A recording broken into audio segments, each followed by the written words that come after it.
ناظرین، تاریخ میں ہے کہ امام حسین علیہ السلام کی شہادت کے بعد حضرت زینب سلام اللہ علیہا 1.5 سال سے زیادہ زندہ نہ رہیں اور رجب کی 15 تاریخ 62 ہجری کو آپ کی وفات ہوئی، جبکہ بعض مورخین کا کہنا ہے کہ اہل بیت کی مدینہ واپسی کے بعد 4 مہینوں کے بعد حضرت ام کلثوم کی وفات ہوئی اور ام کلثوم کی وفات کے 80 دن بعد حضرت زینب سلام اللہ علیہا کی شہادت ہوئی۔ ناظرین، اگر اس بات کو تسلیم کیا جائے اور سن 6 ہجری کو حضرت زینب سلام اللہ علیہا کی ولادت کا سال مانا جائے تو وفات کے وقت آپ کی عمر 56 برس اور کچھ مہینے ہوگی اور کربلا کے واقعہ کے وقت آپ کی عمر 55 سال ہوئی۔ حضرت زینب سلام اللہ علیہا کی شہادت پر امام زمانہ علیہ السلام اور فرشتوں کا گریہ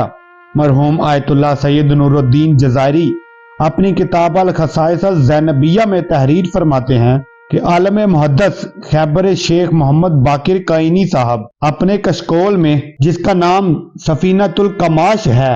لکھتے ہیں میں جب نجف اشرف میں تحصیل علوم دینیہ میں مشغول تھا، وہاں ایک سید راہد و متقی رہا کرتے تھے جو پڑھنا لکھنا نہیں جانتے تھے۔ ایک دن سید امیر المومنین کی زیارت میں مشغول تھے، میں نے دیکھا کہ حرم کے ایک گوشے میں قرآن کی تلاوت میں مشغول ہیں۔ سید جذباتی ہو کر مجھ سے کہتے ہیں، دوسرے لوگ تو تمہارے جد کی کتابیں پڑھیں لیکن تم ان پڑھ رہو۔ سید چونکہ بہت غیور تھے، اس لیے دن میں کچھ دیر سکائی کا کام کیا کرتے تھے اور بقیہ وقت میں علم حاصل کرتے تھے۔ رفتہ رفتہ انہوں نے اتنی ترقی کی کہ آیت اللہ مرزا محسن شیرازی، جنہیں مرزائی بزرگ بھی کہا جاتا تھا، کہ درس خارج میں شرکت کرنے لگے اور اس حد تک پہنچ گئے کہ کہا جاتا تھا وہ مجتہد بن چکے ہیں۔ اس متقی اور جلیل سید نے مجھے بتایا کہ میں نے امام زمانہ علیہ السلام کو خواب میں دیکھا، آپ بہت زیادہ غمگین تھے۔ میں آپ کی خدمت میں گیا،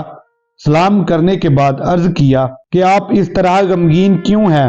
مولا نے فرمایا، آج میری پھوپھی حضرت زینب سلام اللہ علیہا کی شہادت کا دن ہے۔ جس دن سے میری پھوپھی زینب کی شہادت ہوئی ہے، آج تک ہر سال ان کی شہادت کے دن فرشتے آسمان پر مجلس عذاب برپا کرتے ہیں اور اس قدر گریہ کرتے ہیں کہ مجھے جا کر انہیں چپ کرانا پڑتا ہے۔ میں اب اسی مجلس سے آ رہا ہوں، لہذا سارے مومنین کی ذمہ داری ہے کہ حضرت زینب سلام اللہ علیہا کی شہادت پر آپ کے مصائب بیان کرے اور مجلس عزا برپا کر کے فرشتوں اور امام زمانہ علیہ السلام کے ساتھ حضرت زینب کی سوگواری میں شریک رہیں۔